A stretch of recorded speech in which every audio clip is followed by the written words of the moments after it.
नमस्कार साथियों, मैं हरपाल नादरवाल, प्रदेश अध्यक्ष राजस्थान एकीकृत शिक्षक महासंघ। सबसे पहले ईश्वर से प्रार्थना करता हूं कि सभी आप इस कोरोना महामारी के दूसरे चरण में जो बहुत ही विकराल रूप धारण किए हुए है स्वस्थ होंगे, आपका परिवार स्वस्थ होगा, आपके मिलने वाले स्वस्थ होंगे। लेकिन साथ ही बड़ा दुर्भाग्य भी है कि जहां शिक्षक विद्यालय में विद्यार्थी नहीं आ रहे, फिर भी केवल और केवल आदेश के अभाव में, एक नीति के अभाव में शिक्षक सैकड़ों किलोमीटर दूर अपने निवास से, अपने घर से दूर मानसिक अवसाद का शिकार हो रहे हैं। उम्मीद करते हैं जल्द शिक्षा विभाग जागेगा और हम शिक्षकों की भावनाओं को समझेगा और गृह जिले में निवास के आसपास कोरोना महामारी में यदि ड्यूटी लगती है तो वहां ड्यूटी करने के आदेश जारी होंगे।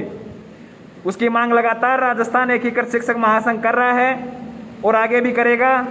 आज शाम से ही ये अभियान के रूप में हम व्हाट्सएप, ईमेल, कॉल के माध्यम से राजनीतिक और प्रशासनिक आकाओं को जो शिक्षा विभाग में बैठे हैं उनको अवगत करवाएंगे।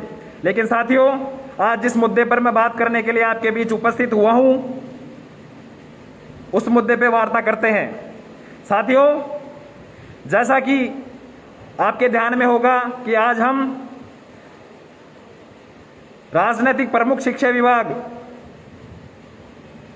के एक रिश्तेदार के द्वारा जिला शिक्षा अधिकारी या जिला समन्वय परियोजना, जिसको डीपीसी एडीपीसी बोलते हैं, उसके द्वारा जो क्षेत्राधिकार के बाहर जो कार्य किया जा रहा है, जो वित्तीय अनियमितता की जा रही है और जो शिक्षकों की भावनाओं के साथ खिलवाड़ किया जा रहा है, उसको लेकर हम आज चर्चा करेंगे। साथियों, जैसा कि भारत सरकार और राज्य सरकार के संयुक्त प्रयासों से सभी शिक्षकों के व्यक्तिगत पहचान पत्र आई कार्ड बनने के आदेश हुए हैं और लगभग शिक्षकों के आई कार्ड बन चुके हैं या बनने की प्रोसेस में हैं। साथियों, मेरे पास में वो आदेश है जिसके तहत आई कार्ड जारी करने को लेकर दिशा निर्देश दिए गए हैं।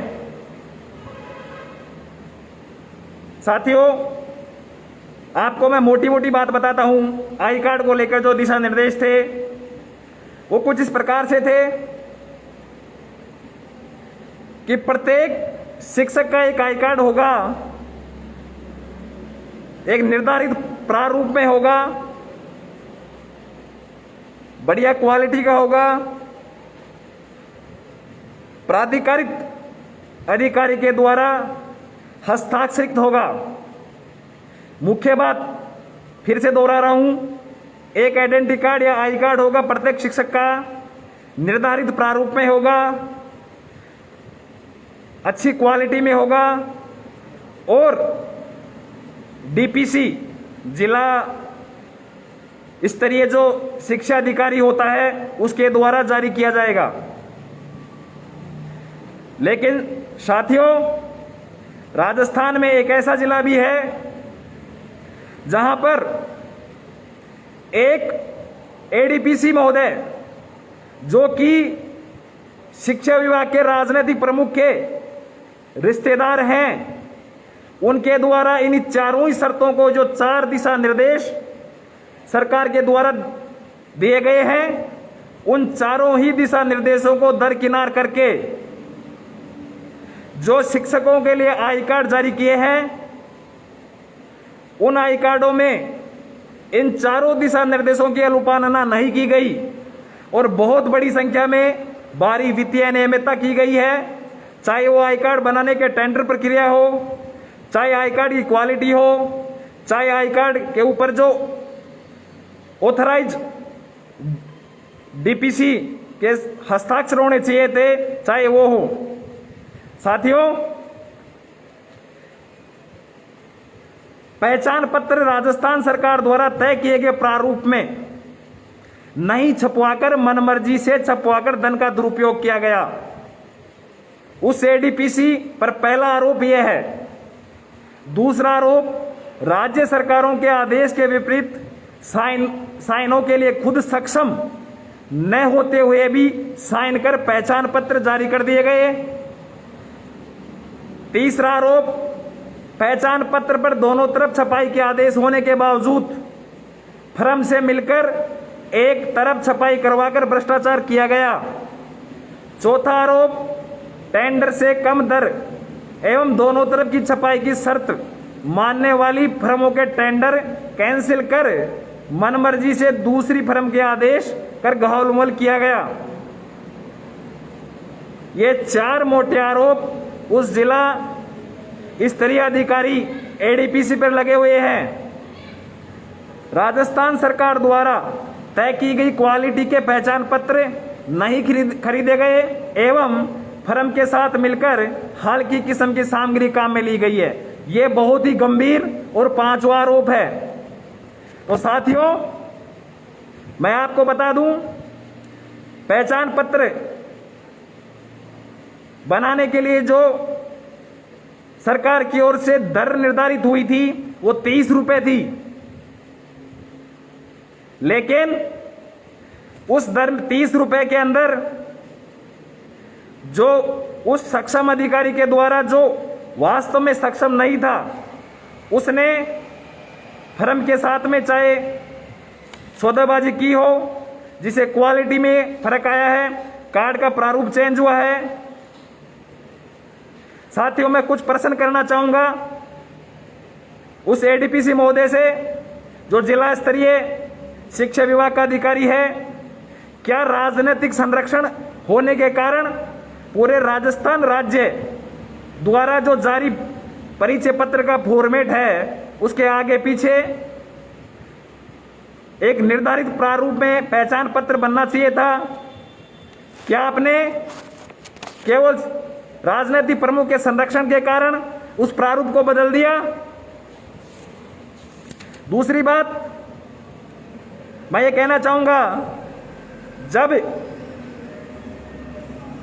राज्य सरकार द्वारा तय किया गया कि पहचान पत्र परियोजना समन्वयक के साइन से ही हस्ताक्षर होंगे, डीपीसी जिसको बोलते हैं, क्या आपने क्षेत्राधिकार का उल्लंघन करके स्वयं के हस्ताक्षर क्यों किए जबकि उसके आप प्राधिकार नहीं हो? तीसरी, परिचय पत्रों की क्वालिटी अन्य जिलों से, मेरे पास भी मेरा आइडेंटिटी कार्ड है, आपके पास भी होगा, आप स्वयं उस जिले के शिक्षकों को जो जारी किया गया उस आइडेंटिटी कार्ड से मिलान कर लीजिए। उस आइडेंटिटी कार्ड में, इस आइडेंटिटी कार्ड में बहुत ही ज्यादा क्वालिटी का फर्क मिलेगा। ऐसा क्यों? ये मुख्य 3 प्रश्न हैं, इनका जवाब हम एडीपीसी महोदय से लेना चाहेंगे। क्या राजनीतिक संरक्षण के कारण आपने ऐसा किया? अब साथियों, आप ये सोच रहे होंगे कि आज हरपाल दादरवाल एक अलग ही विषय पे क्यों बोल रहा है। तो साथियों, राज्य सरकार के द्वारा जो पहचान पत्र का निर्धारित प्रारूप बनाया गया और पहचान पत्र देने का आदेश किए गए, शिक्षक होने के नाते प्रत्येक शिक्षक का यह अधिकार है कि उसे निर्धारित प्रारूप में 30 रुपए की लागत से बढ़िया क्वालिटी का पहचान पत्र मिलना चाहिए था। क्या साथियों, उस जिले विशेष के शिक्षकों के साथ में भेदभाव नहीं हुआ और वो भेदभाव केवल और केवल राजनीतिक संरक्षण के कारण उस अधिकारी के द्वारा किया गया? साथियों, यह प्रश्न हमें जरूर पूछना चाहिए था, इसलिए हम पूछ रहे हैं, क्योंकि हमारी लड़ाई इस सिस्टम में बैठे हुए जो लोकतंत्र को राजतंत्र के रूप में ले जाना चाह रहे हैं शिक्षा विभाग को, उनके साथ में है। साथियों, जिस कर्तव्य के लिए उन्हें उस पद पर लगा रखा है, उसे उन्हें उस कर्तव्य का पालन करना चाहिए था। उन्होंने नहीं किया। एक साथी बोल रहे हैं आपको क्या तकलीफ हो रही है जी? मुझे तकलीफ इसलिए हो रही है कि उस जिले के शिक्षक साथी भी हमारे भाई और बहन हैं, उनके साथ में उनके परिचय पत्रों के भी के लिए जो भ्रष्टाचार फर्जीवाड़ा किया गया है वो बिल्कुल भी सहनीय नहीं है। चाहे कोई राजनीतिक संरक्षण के कारण या व्यक्तिगत फर्मों के साथ मिलकर लाभार्जन लेने के लिए काम करे, हम उसका विरोध करते हैं। साथियों, अब आप सभी जानना चाहोगे कि उस जिला शिक्षा स्तरीय जो अधिकारी था जिसने ये कार्य किया, जिन पे ये 4 आरोप लगे हैं, जिसकी मेरे पास में पूरी की पूरी PDF हैं, आदेश हैं, पूरी ये PDF आई हैं, पूरे आदेश हैं जिनके आधार पर मैं बोल रहा हूं। यदि साथियों ऐसा ही भेदभाव होता रहा शिक्षा विभाग में और हम चुप रहे तो ये भेदभाव तानाशाही की पराकाष्ठा हो जाएगी, जिसके जिम्मेदार हम होंगे। कितनी विडंबना की बात है कि हम शिक्षक संविधान में अधिकार फटकर नौकरी लगते हैं और बच्चों को अधिकार फटाते हैं। जब हमारे अधिकारों के लड़ने की बात आती है तो कुछ साथी बोल रहे हैं ये क्या नया ड्रामा है, मुद्दों से हटकर बात कर रहे हो। अरे रवि जी, कौन से मुद्दे से हट के बात कर रहे हैं? क्या ये शिक्षकों के मुद्दे नहीं है? और यदि आपको लग रहा है यह ड्रामा है और हम मुद्दों से हटकर बात कर रहे हैं तो हम तो कर रहे हैं, आप लाइव देखना बंद कर दीजिए। साथियों, ज्यादा समय नहीं लूंगा। यह घटना राजस्थान के अंदर 33 जिलों में से एक जिला चूरू जिला, चूरू समसा के अफसर श्री रमेश चंद्र पूनिया द्वारा पद के दुरुपयोग की जांच कराने के बाबत है। साथियों, अभी जो मैंने शिक्षा परिषद जयपुर के सभी जिलों को आदेश किया गया था, इसके लिए जयपुर से बजट भी दिया गया, जिसमें प्रत्येक परिचय पत्र हेतु अधिकतम 30 रुपए दर तय की गई थी। पहचान पत्र का मॉडल भी दिया गया था और किस ऑफिसर द्वारा साइन किए जाएंगे वह भी तय किया गया था। लेकिन इस अधिकारी द्वारा खुद के साइनों से पूरे जिले के विद्यालयों में कार्यरत कर्मचारियों को बांट दिए गए, जिसकी इंक्वायरी की जाए, जिसमें नीचे लिखी हुई बातों की जांच करवाकर दोषियों को सजा दी जाए। नीचे लिखी बातें मैंने आपको 4 बताई थी। अतः माननीय से करबद्ध निवेदन है, उपरोक्त बातों की जांच की जाए और राजकीय राशि का दुरुपयोग करने वाले अधिकारियों एवं कमेटी में शामिल सभी अधिकारी कर्मचारियों के विरुद्ध सख्त कार्रवाई की जाए। यह गलत तरीके से बनाए गए पहचान पत्र को निरस्त किया जाए। राजस्थान सरकार द्वारा निर्धारित किस्म प्रारूप के पहचान पत्र बनवाकर दिलवाए जाएं।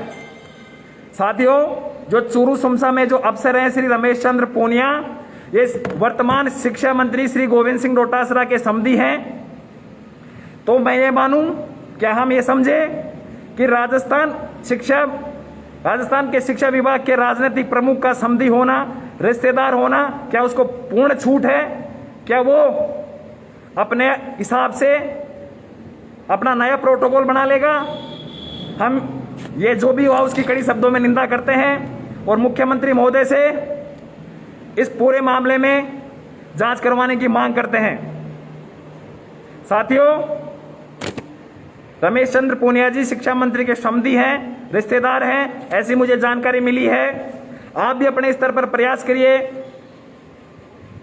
मैं आपसे निवेदन कर रहा हूं, क्या पता मेरे पास में जो कंप्लीट PDF जांच के लिए जो मुख्यमंत्री साहब को लिखा हुआ लेटर है जो आया है वो गलत हो सकता है। तो आप भी व्यक्तिगत स्तर पर चूरू जिले के जो भी शिक्षक साथी हैं उनसे संवाद करें और यदि वास्तव में ऐसा हुआ है, मुझे तो 100% जो जानकारी है वो तथ्यात्मक रूप से पूर्णतः सत्य हैं। मेरे चूरू जिले के कई शिक्षकों से वार्ता होने के बाद में मैंने फेसबुक लाइव किया है। लेकिन जिनको लगता है कि हम मुद्दों से हटकर बात कर रहे हैं, उनको मैं कहना चाहूंगा कि कृपया आप चूरू जिले के उन शिक्षकों से पूछिए अरे साथियों, जो 30 रुपए का बजट जारी हुआ है वो को ना तो शिक्षा मंत्री महोदय ने अपने जेब से दिया है और ना वो रामचंद्र जी जो समसा के रमेश चंद्र पुनिया जी हैं उन्होंने अपने जेब से दिया है। जब 30 रुपए पर पहचान पत्र के लिए जारी किए गए तो निर्धारित जो 4 शर्तें थी उनकी अनुपालना क्यों नहीं की गई? आप सभी भी पूछिए, मामले की जानकारी लीजिए। अंत में मैं आपसे एक निवेदन करूंगा, शिक्षा विभाग में जो भी अफसरशाही हो चाहे राजनीतिक तानाशाही हो, शिक्षकों के मान सम्मान और स्वाभिमान को जहां भी चोट लगेगी वहां राजस्थान एकीकृत शिक्षक महासंघ खड़ा है, खड़ा रहेगा। आप सभी फेसबुक लाइव के माध्यम से जुड़े, उनके लिए बहुत बहुत धन्यवाद। आप सभी से कोरोना महामारी के अंदर स्वयं भी इस बीमारी से बचिए, अपने को बचाइए और शिक्षक होने के साथ नाते शिक्षक धर्म की पालना करें। समाज उम्मीद करता हूं इसी आशा के साथ में जल्द आपके गृह जिले में कोरोना की ड्यूटी लगाने के आदेश जारी होंगे। बहुत बहुत धन्यवाद।